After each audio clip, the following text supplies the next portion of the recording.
We can go ahead and get started. I'll begin by just reading the virtual meeting guidelines and accessibility statement, and others will join as they come, but I'm going to call this Boston Region Metropolitan Planning Organization Unified Planning Work Program Committee meeting to order. The virtual meeting guidelines read as follows: that all participants will join the meeting with muted microphones. Please rename yourself to include your first name, last name, and affiliation. Participants can mute and unmute themselves. To participate in the discussion, please select the raise hand function. You can find this by either clicking on the participants button on the bottom of the screen, and a window will pop up with the raised hand button at the bottom, or the reactions button in the toolbar. I will then call on participants. If you are calling in by phone, you can use *9 to raise your hand. If you have any technical difficulties, please contact Matt Archer via the chat box or by email at marcher@ctps.org or by phone at 857-702-3708. The accessibility statement reads as follows: that the meeting is being recorded. This meeting is accessible to people with disabilities. Zoom products are compliant with exceptions with the following standards: Web Content Accessibility Guidelines 2.1, Level AA standards, and revised Section 508 standards. If you require any additional accommodations in order to participate fully in this meeting, please contact Matt Archer, MPO staff at marcher, MARCHER @ctps.org by phone at 857-702-3708. So with that, I will move along to introductions and take a roll call of members present. So my name is Derek Cravat, chair of the UPWP committee from MassDOT Office of Transportation Planning. So I'll just read through the member list here. Do we have anyone from MAPC? Don't see Eric. I think Eric had said he might not make it today. So Town of Arlington, Daniel Amstutz. Yep, Daniel Amstutz, Senior Transportation Planner, Town of Arlington. Daniel, Boston Transportation Department, Bill Conroy. Let's see, Bill, City of Framingham.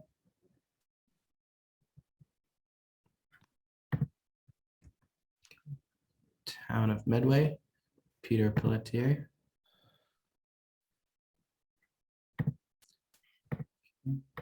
City of Newton, David Kozis. David Kozis, City of Newton Public Works Department. Town of Norwood, I see. Steve Olanoff, representing the Trick subregion.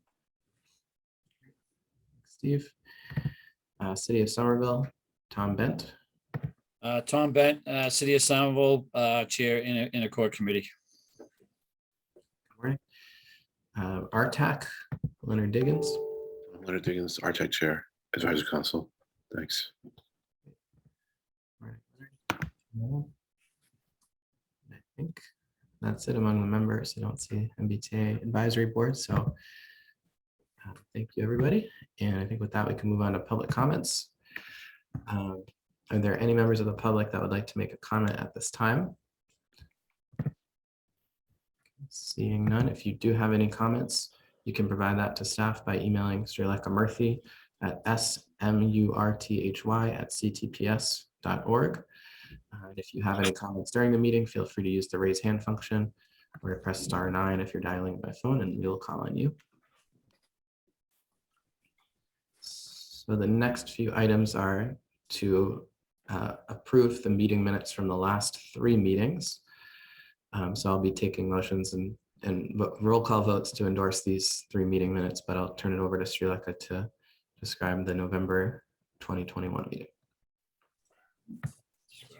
Thank you, Derek, and apologies for the sore throat. I think I have COVID, so I'm gonna pull through for this meeting.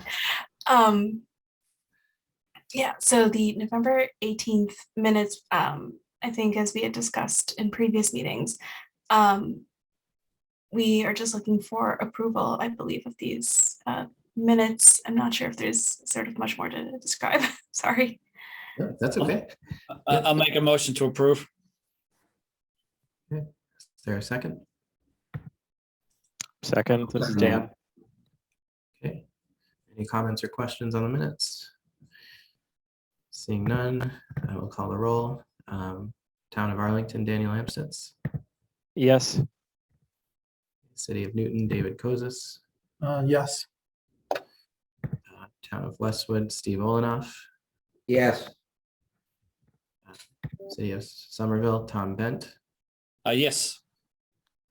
Our TAC, Leonard Diggins. Yes. Okay, and MassDOT Planning also votes yes.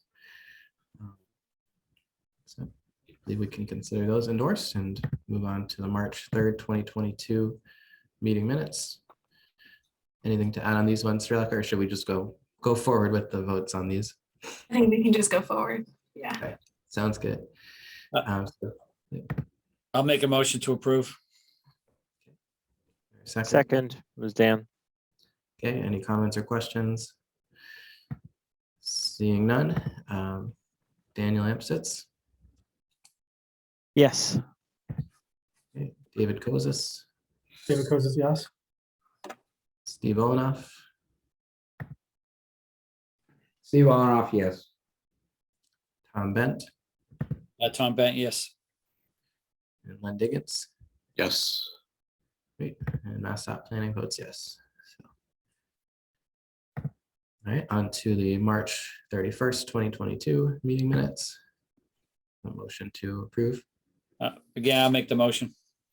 I'll second that. Yeah. All right, any comments or questions? Seeing none. Daniel, Yes.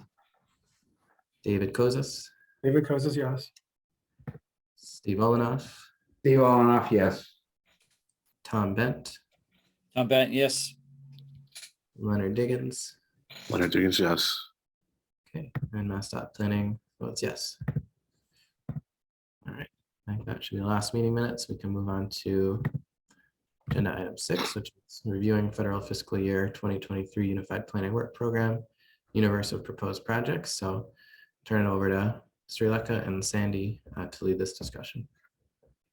Thank you, Derek, and good morning to everyone. Again, apologies for my voice. So today we are presenting and discussing the universe of proposed studies for federal fiscal year 2023's UPWP. Between our outreach to the sub-regional committees, the public facing survey, our internal staff survey, and emails and conversations with MPO members, we received about 76 study ideas in total this year. Staff met internally on April 12th to discuss potential ideas and categorize projects under different study types. We narrowed the universe down to 12 potential studies. So I know that seems like we cut a ton. Most if not all of the very specific highway or roadway concerns were relegated to the new corridor studies and complete streets program. So it's not that they necessarily went away, they will just be sort of explored by a different program, not necessarily the UPWP. Of course, we do have to make exceptions for, study ideas that we received with, little to no description, the sort of random comments we get from the public. Additionally, where appropriate, we decided to, I guess, communicate some study ideas to the different agencies that might be better suited for undertaking specific work programs. Next slide, please. Some studies which I was personally really excited about offer really unique avenues for collaboration with other agencies. I'm specifically thinking of the study on transit access in affordable housing communities. This could be a really interesting opportunity for the NPO to collaborate with DHCD or CHAPA or another related housing agency and really explore those intersections between transportation and other aspects of planning. So with that, I'd really just like to take this time to ask for your feedback and any questions on study ideas. I guess this meeting isn't necessarily to rank the project ideas or to sort kind of priorities, but mostly I want to sort of open it up to members for asking questions and however we can clarify the studies that we propose. Thank you, Shreka. And there is a handout on the meeting calendar with the studies listed in case folks are looking for that. Thanks for putting that in the chat, Sandy. So anyone want to kick it off with any feedback on that or what Shreka mentioned?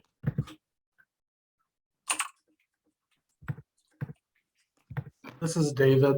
I think in the past, when we would start off thinking about the different projects, we would go through the list and have a little description of however, like, did you say that there were 12 ideas that were sort of left? And I'm not sure which ones got thrown out, but I don't know about the other members, but I mean, I looked quickly through the list, but it might be helpful to go through it like we've done in the past.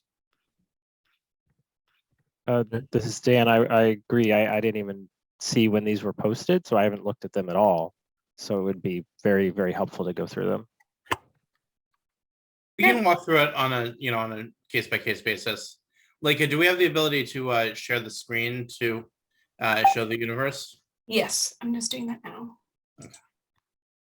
I know in the past, we don't always get through them all in one meeting, so it might take a couple to do this. Yeah. And to kind of emphasize what Lake has said before, this is just the first of several meetings that we'll spend on the universe, as we typically do. This one is really to get your questions and down and for you to familiarize yourselves with this, very large document that drives so much of what this committee does. But there's no need to make any decisions today. Excuse me, sorry. There's no need to make any decisions today. It's really just for you to be able to ask some questions of staff and really help us clarify the discussion for the future. And at the end of the agenda, we'll get to scheduling the next meeting for that. Like, could you zoom in a little bit on the universe there? Yeah. All right. Do folks feel like they can read that? That's better. Thank you. All right. Like, would you like me to kind of walk through it? Sure. Yeah, thank you. All right. Yeah, so the categories are the same as they have been in past years, starting off with some of the active transportation studies.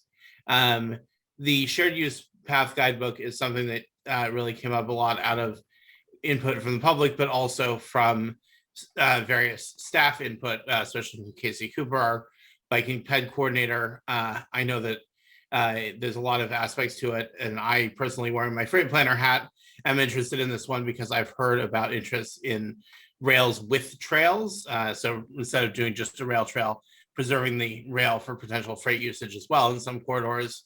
And that might fall into this or might end up being a separate study. I think the impact of new active transportation facilities in the Boston region, A2, is something that is a concept that we've heard before, has been something or this or something closely related has been in previous universes.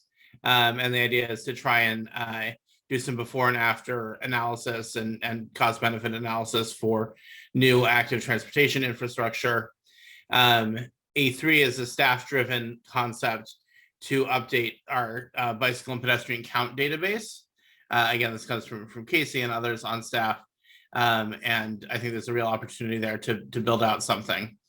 So that's the three that are concepts in the active transportation category. And I think it makes sense to kind of stop there and see if anybody has feedback or questions on those.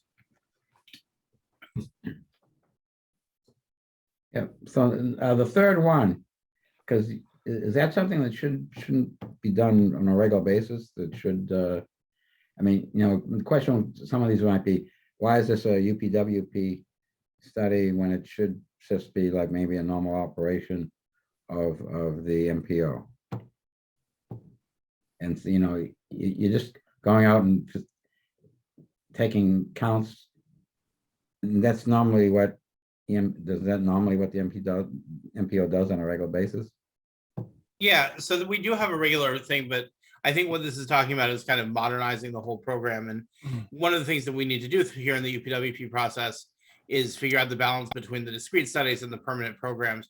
But even with some of the permanent programs that have a baseline amount of funding, like the bicycle and pedestrian program, occasionally there's going to be kind of a bump in the road where there's an extra amount of work needed. And sometimes that can be expressed as a discrete study. Sometimes it can be expressed as a 1 or 2 year bump in the funding for that permanent program. Mark, do you want to speak to any more of the details about that? Yeah, I just want to say right now, Steve, we count on a lot of our counts either coming in through some of the studies we're doing, the corridor studies, because we also do bike counts as part of them.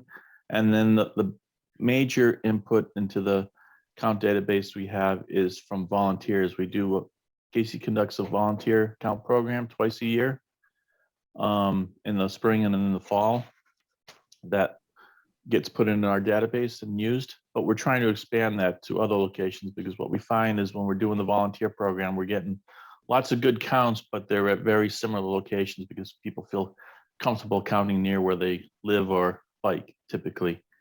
So we're looking to expand that by purchasing some bike counters, and also to be able to put these bike counters throughout the region and kind of expand the program. And this would help two things: to explore how we could use those counters in the field, and also probably improve our access on the website as well to the count data. So the same sort of question for A2, because we have a regular ongoing freight program. And, you know, this might be something good in addition to it. We sort of have to know, what are you planning to do on the normal freight study program for this year, and how, you know, so the decision on this, I think, would be based upon what else you're doing for the freight for this year. I think you mean A1, Steve? No, no, transportation facilities, isn't that, wouldn't that? A2. Yeah, oh, that's all kinds, is that all kinds of facilities, John, not just freight? That's, Oh yeah, it's am I reading that wrong? like especially bicycle and pedestrian. Oh, pedestrian, but okay, all right. So that's not freight then, okay. No. You're concentrating on bike and pedestrians, all right. Oh, that sounds good then. Okay, I'm done. Okay. Dan, I see you have a hand raised. Yeah, thanks. So I guess about two of at least the A1 and A3. The first one, I think, again, I'm sorry, I'm just sort of skimming here, but how is it different from, like, DCR has a trails guidelines and best practices? Is the goal of this A1 study to be more about project development, like bringing it through the MPO process or another process of just getting it completed? I believe from our internal discussions that was basically the case, that it was more about the planning and public consultation and process and funding stage than the design. But Mark, do you want to speak to that also? Yeah, it is. It includes that part of it, but we also want to, as part of this, interview some communities and some groups that have participated in the past on successful shared use paths that have been completed and constructed, to find out, you know, what they had to go through, what were some of the hurdles they had to cross to provide that information to other communities if they have to do it, so they know what's out there, what they're in store for, to go ahead with, you know, trying to develop a shared use path in their community as well. And then, like Sandy said, the continuation of how to get funding, the different funding avenues, and those beyond the MPO process as well. Okay, yeah, I think that's yeah, that seems helpful. I would just sort of, you know, cross connect it with things like the Mass Trails program. Again, with sort of DCR, other things that they have, and their own process as well. You know, we got a Mass Trails grant to do a project that encompasses, like, 2/3 of it probably has to be on DCR land. So we're working through actually how we're working with DCR in order to do that. It's within the town, but it's, you know, not town property. So I think that's an important aspect of it for really any project that might go on state property. And in terms of A3, just in general, I think that's, I know personally, I would say that the count database to me feels very outdated. Even if you haven't it's not just about adding counts or putting in new counts, but I found the usability of it, has really kind of degraded. I've never go into it or I rarely go into it. I don't think it's very user friendly. So I think an effort to update it and make it much more streamlined and kind of modernized is a really good idea. And how you actually incorporate, there's lots of different data collection going on. And there's, only sort of a small subset that actually ends up at the MPO. The town, in Arlington, we started doing manual accounts for the Minuteman Bikeway, and it basically started because I think it was an MPO program and we were sending counts to the MPO. We don't really do those anymore because now we've got an eco counter on the bikeway. And so those things are coming in via eco counter data that was also like a MassDOT project to help get that installed. So anyway, it's kind of certainly modernizing it and making it more useful on the regional scale, I think would be really valuable. And just to again note, it's the Minuteman Bikeway, not the Minuteman Greenway that you have in the description here. Thanks, Dan. And I see Len and Tom's hand, but just to really quickly build on Dan's feedback, I just wanted to say for the first one, A1, I agree that there are existing resources for this. In addition to DCR's guide, there is a MassDOT shared use path planning and design guide. So any part of a lit review should include something like that.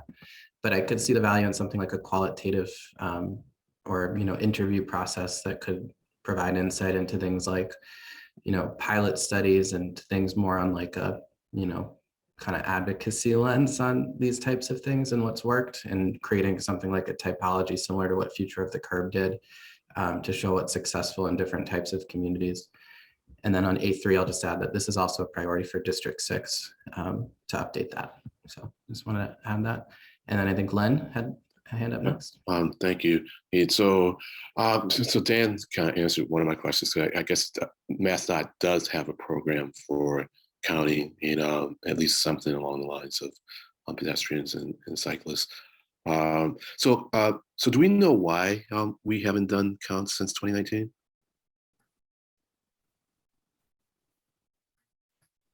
I assume that's mainly pandemic related, but Mark, do you? Yeah, I don't know if they just haven't gotten posted, but we've had to have done the volunteer count program during the past since 2019. Some of the reasons may be that we just haven't had the participation that we had during COVID that we've had in the past. So. All right. Look at me. I'm hard pressed to argue against something that's going to benefit cyclists and pedestrians. But given that MassDOT has a program, I'd like to see the MassDOT or someone take ownership of this, or at least pay us to do it. It's $80K, so it's going to be a pretty big chunk, what we have available to us, but like I said, I don't really want to argue against something that benefits cyclists and pedestrians. I just like to see, if we can maybe figure out how to work more with MassDOT or to make this even more comprehensive. So whatever we do with it, I think that's a worthwhile pursuit. Thank you. Excellent. I know our Office of Performance Management and Innovation and district are involved a little bit, so I can share this with some folks at MassDOT and see what opportunities might be there for collaboration. Great, thank you. Tom? Just a quick question on A1. I don't know. This seems real familiar to me. Like we've done something similar to this in the past. Could you speak to that? And because if it seems like really familiar, because this looks like it's to be a study to look at the pros and cons and best practices for shared bikeway lanes. So it's to really help communities decide whether or not this is a good thing to move forward, correct? But I for some reason, it seems like in the past, I could have swore we did something similar to this, and hopefully we're, working from that if we did. I can't recall something similar to this, but it's also possible that there was something before my time. If anybody else has some input on that. I'm just showing how long I've been on the board, so. But this sounds really, it really sounds familiar, and unless it was like one of the other departments or something that did, because, you know, I mean, just to build the bike path, you have to go by, there's certain regulations that are already out there, right? You know, and, you know, whether it's MassDOT or whoever, so, you know, hopefully we're, you know, combining resources and we're not just duplicating what somebody else is doing. Thanks, Tom. John? Thank you very much. Yes, this is would be very helpful for us here in Burlington because there's a lot of pressure. People really want to get out on their bikes, and the big artery through Burlington, Cambridge Street, is certainly ripe for a study like this. So, you know, just from a user point of view, this is going to be very valuable. Thanks. Thanks, John. Let's go to Dan. Thanks. Just back to A1. So there is in terms of pros and cons, there is, I was just looking it up, there is, you know, MassDOT did a benefits of shared use paths report just 1 or 2 years ago, impacts of shared use paths. So there's kind of a lot of information already out there about that, if, you know, we wanted to reference it. So I think it makes sense if this is a little bit more about the process of, you know, getting,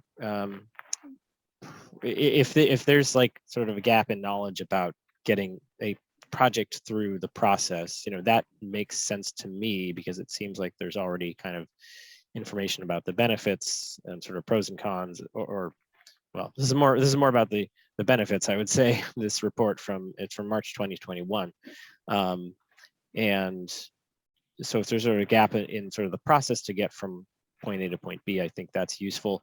And then I will point out that the description on A1 includes obviously includes some stuff that was maybe copied and pasted from a previous one, because it talks about shared bus bike lanes in like the last couple of sentences. So that needs to be cleaned up. Thanks. Thanks, Dan. Len?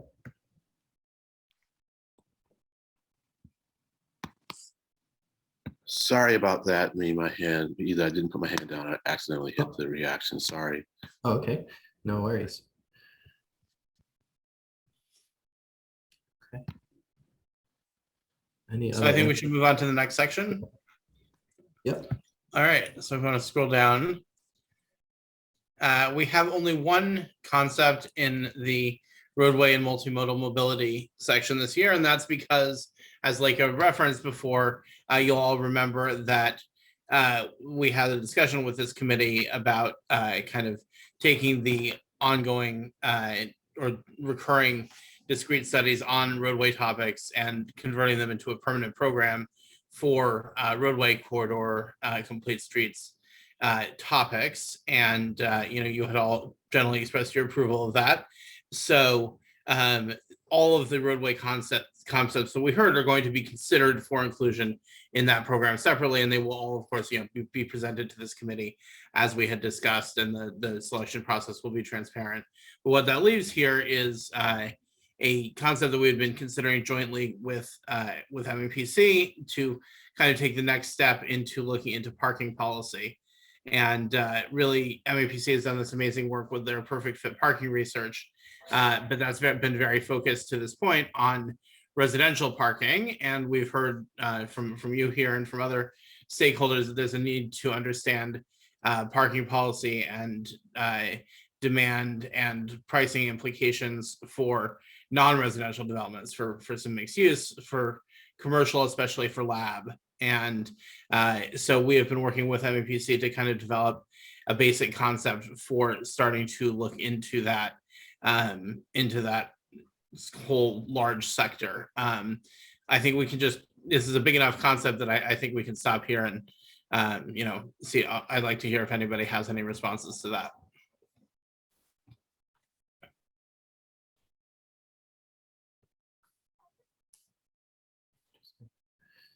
Yeah, Brad.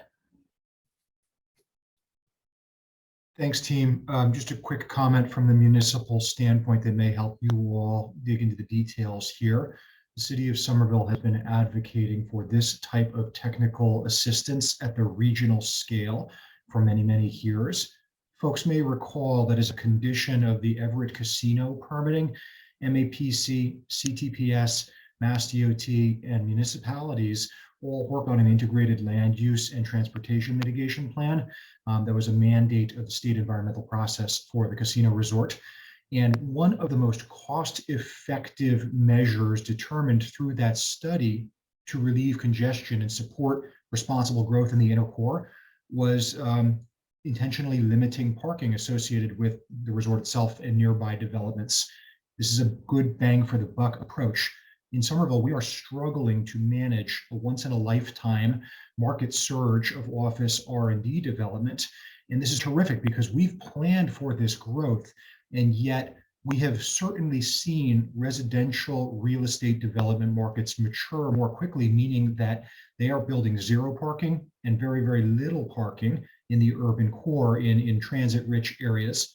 The commercial and life sciences market has not responded similarly, and Cambridge, Boston, Somerville, and others are trying to push it in that direction because we believe we can get job growth, commercial tax base growth without congestion driving, and honestly, all the artificial price hikes associated with building parking at $100,000 per space.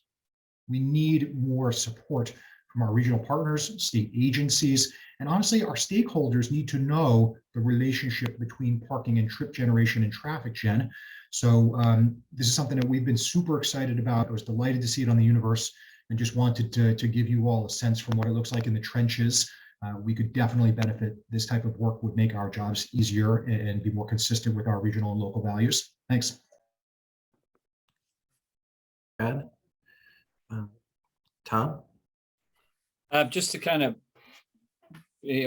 add to what Brad was saying, one of the things that, especially in the inner core, that I feel is driving parking is the lack of affordable housing, right? Near a lot of these, sectors that are springing up now. And, there was a recent piece in the Globe, and then, it talked about how the governor is, made some changes, and there's a lot of cities and towns that are resisting, having new housing come in, near the transportation centers, right?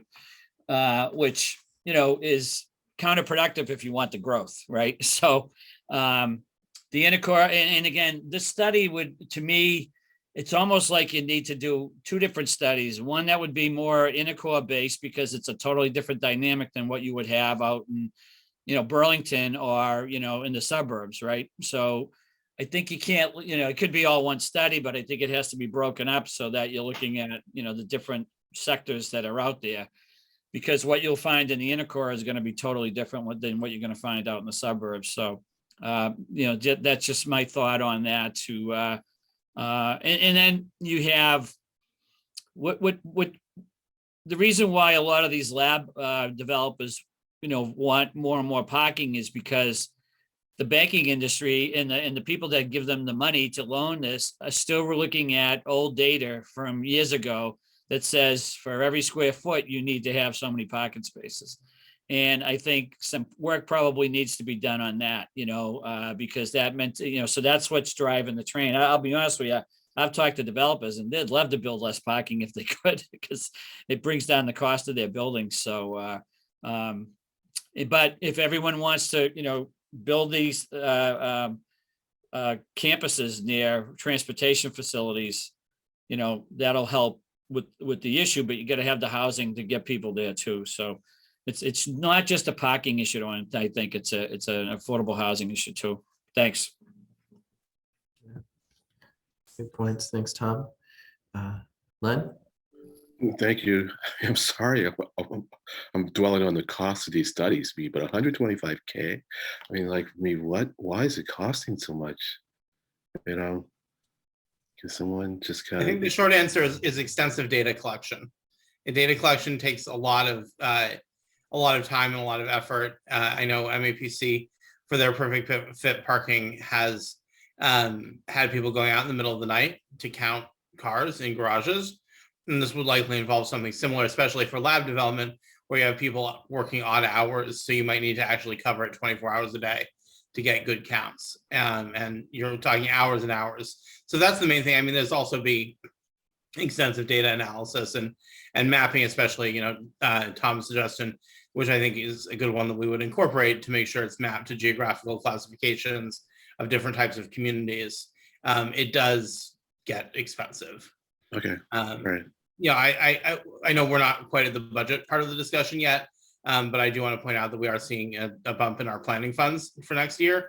So when we get to that point, maybe it will be a little bit less constrained than it has in the past. I see Tegan has her hand raised and maybe wants to speak to that.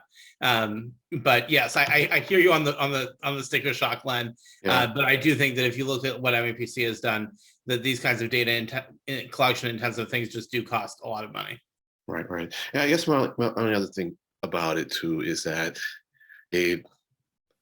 maybe it's just going to be the basis of what we can do later on, but I want to see us kind of, think past the status quo, or the present system. Like, this analysis is based on what we're doing, and I want it to have, I like to see us have a component at some point, thinking about, well, here's what we have, but if we did things differently, this is what we could have to with respect to housing or lower congestion. But like I said, that's probably beyond scope of something like this, but hopefully it'll be a good building block for it. But okay, that's it. Thank you. Thanks, Len. Tegan, did you want to address the cost question first? Yeah, no, I appreciate just being able to make a couple quick comments. First of all, on I think something that Tom was saying, in terms of working with kind of old studies or old information that make people think that you need a lot more parking than you do for development. And I just want to highlight the linkage between that conversation and actually one of the presentations we'll have at the MPO meeting today, as well as an upcoming study that's around these trip generation estimation processes that go into the MIPA and NEPA processes, and then working to improve those, how our modeling can do a better job of that, and then also how parking factors into that. So the great news is we have some parallel work going on that is thinking about those topics. And then on the cost, I do just want to highlight, as Sandy said, we do have additional planning funds coming to us through the BIL, but I also think it's just really important in terms of perspective that, when you work with these kinds of studies, $100,000, for a study in general that's getting into data collection, the kind of things that Sandy was mentioning, is unfortunately not really an abnormal kind of cost. And as we go into the coming year with additional funds, which might allow us to do more, we also have to acknowledge that salaries also for staff are adjusting, and the job market is really competitive at this point. And so there are a variety of reasons why the studies cost what they do, but I think the key thing here is that we work as we are making these decisions and then doing the scoping for these projects, what we do and don't want to include, and what the priorities are, so we can make the best use of the funding that we do have available. But I think it's very relevant to bring that up, Len, especially in the context that we've had, I would say, less money than we might have wanted or expected in the past few years for these discrete studies, and we're hoping to see more available for use for these in the coming year. Thanks, Tegan. So we'll go David, and then Dan, and then John. Okay. So it seems to me also that this would, it's a useful study, I think.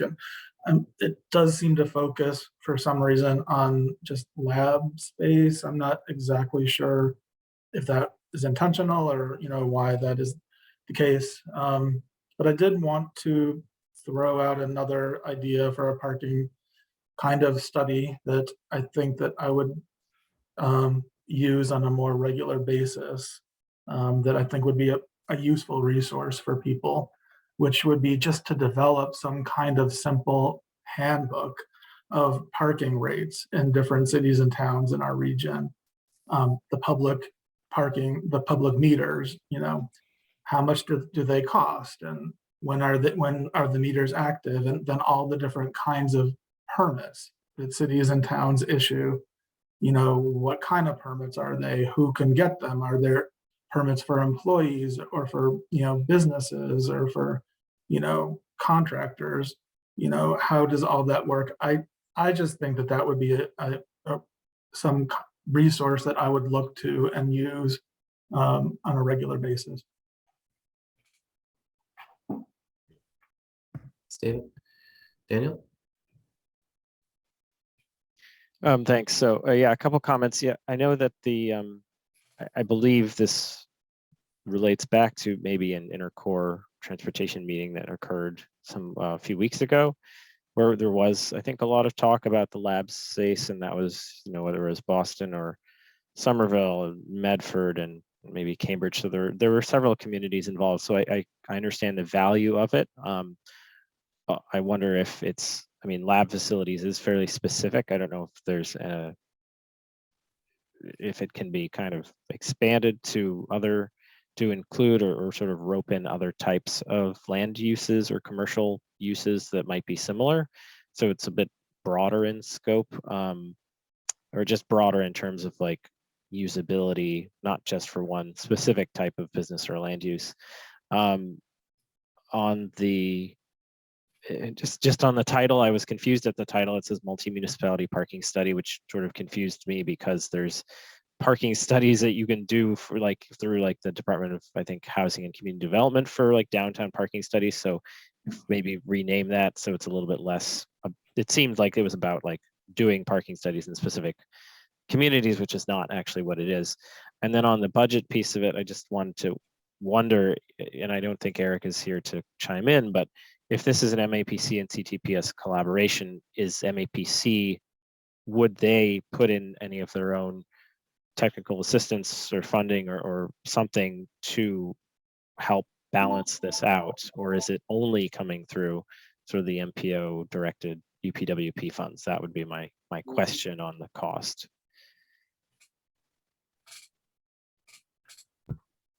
Yeah, I just want to point out that MAPC does control UPWP funds as well. So I don't know if the plan is potentially for them to use some of those for this. But yeah, I think that's a question for maybe for the next meeting for Eric when he is here. And to the question that's come up about labs, I do want to emphasize that this is something that the labs are the particular emphasis that we've heard about, but the study absolutely does not need to be limited to looking at labs, right? It's just that's the number one question that we've heard over the last several years, really, both at the recent ICC meeting and well before that. As someplace, a type of industry where the research is not very well grounded. In particular, not that the research on this is well grounded in general, as others have said. John Strauss. Hi, thank you. Yes, speaking for some of the communities around America's technology highway, I would just like to say that the focus on lab facilities comes from the fact that the boards of selectmen and town boards are kept up at night because of work from home. So all the high tech that used to occupy the office space around 128 is now staying home, and they're not very anxious, the people at work, to start making these half-hour, 40-minute drives into the office. So to keep the pressure, the tax pressure down, there's a lot of interest in laboratory work because you have to do laboratory work in the laboratory. And so you have to be there, fill up the buildings, and now the tax base, and everybody's heartbeat returns to normal. So this study is so important because there is a lot of pressure from other sectors in these towns to green this and green that, cut back on parking spaces. And so something like this, where you're, walking the tightrope between development and environmental concerns, is something that's going to be vital for all of us out here in the suburban areas. Not to do a city mouse, country mouse type of comparison, but yeah, I'm 100% or 1,000% in favor of this. And if we start with labs is the key, because that's, again, the tax base issue. And then if you want to broaden it out later for other purposes, that would be all right. Maybe the next go around. Thank you. Great. Thanks, John. Len, did you have another point, or is your hand just raised from last time? I think it might just be. No. I mean, I guess my subconscious me did what I was thinking about. I was responding to John, I think just now, in thinking that I hear what he's saying about labs, and partly this goes to extension of the comment that I wanted to make earlier about how we deal with things in the future, because it's hard to predict the future, but we can try to influence it. And even if that isn't the primary goal, at least try to get a little more inkling as to where things are headed. Because as a person who works in a lab, I see a lot more automation coming, especially in biotech. A lot of people who were going to the lab to work in groups to do analysis or doing it at home. And so I just put that out there, as a point, not really to argue against, but just as another point of information. That's it. Thank you. Thanks, Lynn. Also just add that MassDOT is currently working on a telework study that could have some, by the time this one's moving forward, there might be some good insights from that that could help inform the scope. So I know we have, about 10 minutes left. Do we want to try to move to the next one for a little bit and then? Yeah. See What I'd say is we can charge through as much as we can and come back in the next meeting to explain whatever we don't get to. Sounds good. And yeah, let's save a few minutes at the end too to make sure we have enough time to talk about the meeting date, because I know that with the MPO meeting schedule not meeting again until I think May 26th, we just want to have a meeting before then and not have it be an MPO date. So we'll save a few minutes at the end to do that. Right. All right. So transit studies, flexibly fixed route bus service T1. This is primarily a mapping exercise and information gathering exercise, looking at areas where there might be an ability to add some flexible on-demand stops to bus routes, especially in non-MBTA service areas. And many of the RTA routes to the Metro West or KPN or other RTAs do in fact already operate this way. But where these zones are is not always well marked or poorly mapped. It's not necessarily something that we've had even an easy thing getting a handle on as staff when we've tried to analyze it. And there's a lot of mapping of RTA services that could be done, but this is one particular effort that we thought could be helpful to riders as well as to planners who are thinking about different ways of handling transit in some of these more suburban areas. I think given the time constraint, I'm happy to take questions on these one by one. Yep, that's good.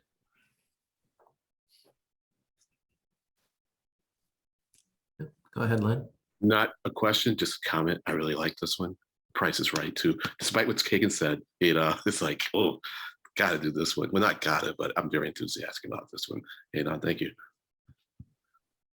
Excellent. Dan? Maybe just some clarification. So is this something that the RTAs are doing, these types of on-demand stops, or are they designated stops in certain places that are only active during certain times of day? I'm a little bit confused about when or how they're used. So I believe what it means here is that some of the RTA routes do have designated stops where you'll have a sign on a post or whatever, but that you can also flag down the bus just by waving at the driver anywhere in between those signs. And I think what we're trying to get a handle on is where those zones exist, where you can just wave down the bus anywhere on its route, and how they relate to established fixed stops, if that makes sense.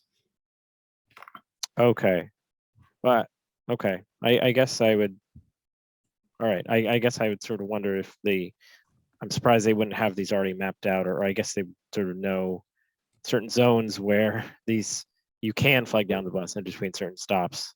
So anyway, so I don't know. I'm just sort of a little confused about it. So maybe we can discuss it more next time. Thanks, Dan. John?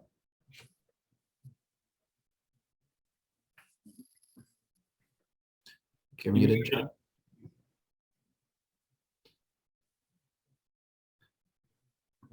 John, I think you're on mute. If you could unmute yourself.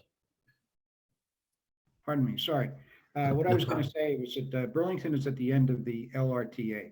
And in Lowell itself, the LRTA doesn't do too much of this flagging.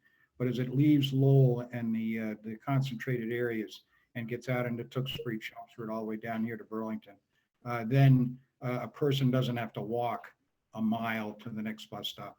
If they're on the route, they can flag the bus down. And that's what they're talking about here. Are there going to be, is there better routes? Should they put a stop in the middle of between two stops and so forth like that? So that's a very helpful study because, population densities change in different areas. People move in, development happens. So that's a good study.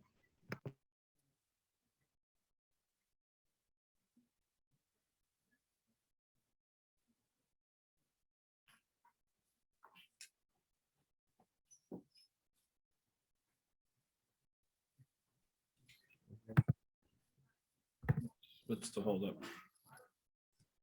Derek, I think you maybe were disconnected there for a moment.